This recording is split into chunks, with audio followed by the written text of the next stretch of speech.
અત્યારના વૈજ્ઞાનિક યુગમાં હિન્દુસ્તાનની અંદર પાશ્ચાત્ય સંસ્કૃતિનું જબરજસ્ત જ્યારે જોર લાગ્યું છે ત્યારે હિન્દુ ધર્મ પ્રમાણે આજના યુવાનો, આજનો સમાજ ધર્મના રાહે વ્યવસ્થિત ચાલે એટલા માટે સૌથી મોટું માધ્યમ હોય તો એ સત્સંગ પ્રવચન છે, ભગવાનના મંદિરોના નિર્માણ છે. મારી દૃષ્ટિએ મંદિર છે એ સમાજને ધર્મમાં બાંધી રાખવા માટેનું સૌથી મોટું શ્રેષ્ઠમાં શ્રેષ્ઠ ઉત્તમ સાધન છે. વૈજ્ઞાનિકોએ ઘણી બધી શોધો કરી. એક અણુબોમ્બ આખા વિશ્વમાં ફેલાય અને વિશ્વની સમાપ્તિ થઈ જાય. આધ્યાત્મિક જગતના શાસ્ત્રો, સંતો અને ઋષિમુનિએ એવા અણુબોમ્બની શોધ કરી છે કે ધાર્મિક સંદેશાઓ, ધાર્મિક વાતાવરણ, ગ્રંથો, પુરાણો, ઇતિહાસો જેના મગજમાં ફિટ થાય એને શાંતિની અનુભૂતિ થઈ જાય. વૈજ્ઞાનિકો અણુબોમ્બ શોધી શક્યા. આખા વિશ્વને ત્રસ્ત કરવું હોય તો એક અણુબોમ્બ મૂકો અને જાહેરાત કરો. ન મૂક્યો હોય તો પણ એની ફરક એટલી છે કે આખા વિશ્વના લોકો છે એ ભયભીત થઈ જાય. પણ હજી આજનું વિજ્ઞાન એવું નથી શોધી શક્યું કે એવો એક તત્વ મોકલે અને આખા સંસારમાં બધાને એકદમ શાંતિ થઈ જાય. હવે એ શાંતિનો સંદેશો ફેલાવવા માટે ધાર્મિકતાની ખૂબ જરૂર છે. અને ધાર્મિક માધ્યમ માત્ર ને માત્ર વૈદિક પરંપરાના જે શાસ્ત્રો, ભગવાન સ્વામિનારાયણે વૈદિક પરંપરાના શાસ્ત્રોની શાખ લઈને શિક્ષાપત્રી, વચનામૃત, સત્સંગી જીવન જેવા મહાન ગ્રંથોની પોતાની હયાતીમાં જે રચના કરાવી, નંદસંતોએ જે મહાન મહાન ગ્રંથોની રચના કરી, એનું માધ્યમ લઈને લોકોને સત્સંગનો ઉપદેશ, ગ્રામ સભાઓ, રાત્રિ સભાઓ, એકાદશીની સભાઓ, એના માધ્યમથી લોકોને ધર્મને રાહે લઈ જવા માટે અમે સતત પ્રયત્નશીલ હોઈએ છીએ. ધર્મકુળનું મહત્વ શું છે? સ્વામિનારાયણ સંપ્રદાયમાં ધર્મકુળ છે એ સંપ્રદાયનો બેઝ છે. બેઝ જેને પાયો કહેવાય. બેઝ વગરની ઇમારત, પાયા વગરની ઇમારત છે એનું આયુષ્ય જાજુ નથી હોતું. ગમે ત્યારે પડી ભાંગે છે, ગમે ત્યારે ધરાશય થઈ જાય છે. સ્વામિનારાયણ સંપ્રદાયનો મૂળ સંપ્રદાય, મુખ્ય સંપ્રદાયનો બેઝ બહુ મહાન છે. એ બેઝમાં પડ્યું છે ધર્મકુળ. યાને કે ભગવાન સ્વામિનારાયણના સીધી લીટીના વારસદાર, જેને આપણે આચાર્ય પરંપરા કહીએ છીએ, વડતાલ ગાદી અને અમદાવાદ ગાદી. સ્વામિનારાયણ ભગવાને વચનામૃતની અંદર તો એવું લખ્યું છે કે ધર્મકુળને આશ્રિત એવો જે જીવાત્મા છે એ જ ભગવાનના ધામને પામે છે. સ્વામિનારાયણ સંપ્રદાયમાં ધર્મકુળ એટલે કે આચાર્ય પરંપરાનું એટલું મહત્વ છે. શિક્ષાપત્રીમાં સ્વામિનારાયણ ભગવાને એવો આદેશ કર્યો. શિક્ષાપત્રી એટલે સ્વામિનારાયણ સંપ્રદાયનું બંધારણ છે, સ્વામિનારાયણ સંપ્રદાયની બોર્ડર લાઈન છે, સ્વામિનારાયણ સંપ્રદાયનું હાર્ટ છે. અને ભગવાન સ્વામિનારાયણ કીધું, મદરૂપમ મિતિ મદવાણી, હું વાણી સ્વરૂપે આ શિક્ષાપત્રીના રૂપમાં રહ્યો છું. એ શિક્ષાપત્રી ગ્રંથની અંદર ભગવાન સ્વામિનારાયણ સ્વમુખે બોલ્યા, આચાર્યણેવ દત્તમ્ય યશ્ચ તેન પ્રતિષ્ઠિતમ કૃષ્ણ સ્વરૂપમ તત્સેવ્યમ વંદ્યમેવ ઇતરત્તુ તત્. આચાર્ય છે, ધર્મકુળ છે, કેવું મહાન છે, એની કેટલી મહત્તા છે, સ્વામિનારાયણ ભગવાને એના શબ્દોમાં કીધી. કરોડો અબજો રૂપિયાનું મંદિર બની ગયું હોય, સલાટોએ સુંદર મજાની કલાકૃતિવાળી મૂર્તિઓ બનાવી હોય, સોનાની હોય, પ્લેટિનમની હોય, કોઈ રત્નમણીની હોય, પણ જ્યાં સુધી સ્વામિનારાયણ સંપ્રદાયના ગાદી નિશીના આચાર્યની પ્રાણ પ્રતિષ્ઠા ન કરે ત્યાં સુધી એ સ્વરૂપ ધ્યાન કરવા કે પૂજા કરવા માટે યોગ્ય થતું નથી. માત્ર વંદનને પાત્ર બને છે.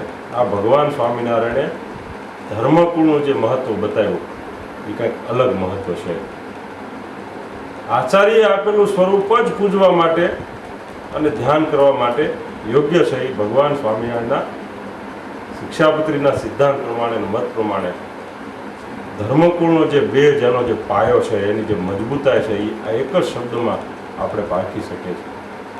એટલે સ્વામિનારાયણ સંપ્રદાયનો મૂળ પાયો એ ધર્મકુળથી જ ચાલુ થશે. સ્વામિનારાયણ સંપ્રદાયમાં જ્યાં ધર્મકુળ નથી, એને કે જે આચાર્યને આશ્રિત જે જીવાત્મા નથી, એ સ્વામિનારાયણ સંપ્રદાયનો સત્સંગી કહેવાતો જ નથી, એ સ્વામિનારાયણ સંપ્રદાયનો સાધુ પણ કહેવાતો જ નથી. અને નંદ સંતોએ પણ લખ્યું છે, ધર્મકુળને જે અનુસરે ત્યાગી ગૃહી નરને નાર, તે પરિશ્રમ વિના પામશે અપાર ભવનો પાર. માણસને મોક્ષ ગતિ પામવા માટે બહુ ઉપાયો કરવા પડે, બહુ સાધના કરવી પડે, બહુ તપ કરવું પડે, ભક્તિ કરવી પડે. કળયુગનો માણસ એ બધું કરવા માટે અત્યારે શક્તિમાન નથી, એની પાસે ટાઈમ પણ નથી દોડાદોડીના યુગમાં. ત્યારે સરળતાથી ભગવાનના ધામમાં જવા માટેનો આધ્યાત્મિક ઉપાય નંદ સંતોએ એ બતાવ્યો કે જે ધર્મકુળને અનુસરે, ધર્મકુળનો આશ્રિત થાય અને એના આશીર્વાદથી ભગવાનના ધામને પામી શકાય. નંદ સંતોએ કીર્તનમાં લખ્યું છે, જેને જોઈએ તે આવો મોક્ષ માગવા, આજ ધર્મવંશીને દ્વાર નરનારી, જેને જોઈએ તે આવો મોક્ષ માગવા. એટલે સ્વામિનારાયણ સંપ્રદાયમાં ભગવાન સ્વામિનારાયણ પછી જો કોઈ મહત્વનું સ્ટેપ, મહત્વનું બળ હોય તો એ ધર્મકુળ છે, જેને કે આચાર્ય પરંપરા છે. આ સ્વામિનારાયણ ધર્મ બીજા જે નવા સ્વામિનારાયણ સંપ્રદાયના ભાગોથી કેવી રીતે અલગ કરે? સ્વામિનારાયણ સંપ્રદાય મૂળ સંપ્રદાય એટલે કે ભગવાન સ્વામિનારાયણ સંસ્થાપિત 6 મંદિરો, ભગવાન સ્વામિનારાયણ મહાપ્રભુએ સ્થાપિત આચાર્ય પરંપરા, આચાર્ય પરંપરાથી દીક્ષિત સાધુ સત્સંગીઓ.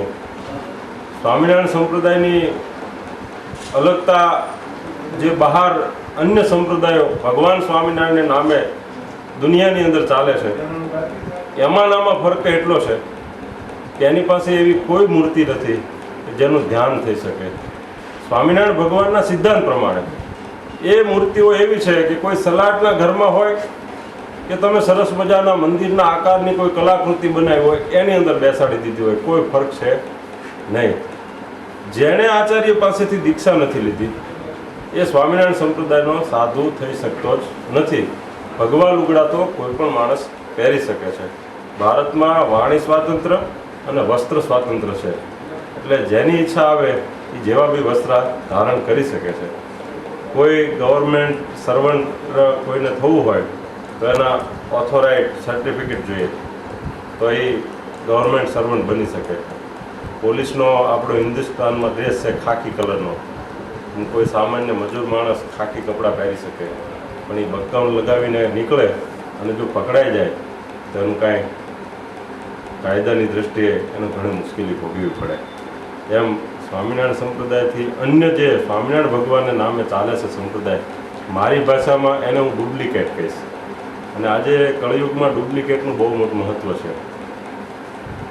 કોઈ પણ વસ્તુ નાનામાં નાની, યાને કે કુદરતી પાકતી વસ્તુ, તાલાવાની કેરી છે તો એના ઉપર બેનર લગાવવામાં આવે કે ડુપ્લિકેટથી સાવધાન. પછી આજથી ઘણા વર્ષો પહેલાં કોઈ કોપી નહોતી બનતી, એટલે આગળ ઉપયોગ નહોતો કરવો પડતો ચોખ્ખું ઘી. આજે ચોખ્ખું ઘી એટલું લખવું પડે છે કે ડુપ્લિકેટ ઘી. સૌથી વધારે જુદું આપણે તારવીએ તો આપણે એમ લખવું પડે છે કે મુખ્ય મંદિર, મૂળ મંદિર, જૂનું મંદિર. અને આમ દ્રષ્ટિએ જુઓ તો વધારેમાં વધારે વપરાય વેજીટેબલ, સસ્તું બી મળે, ગમે ત્યારે મળે, ગમે તે લઈ શકે, કારણ કે એનું કોઈ બેજ નથી, એનું કોઈ વજન નથી.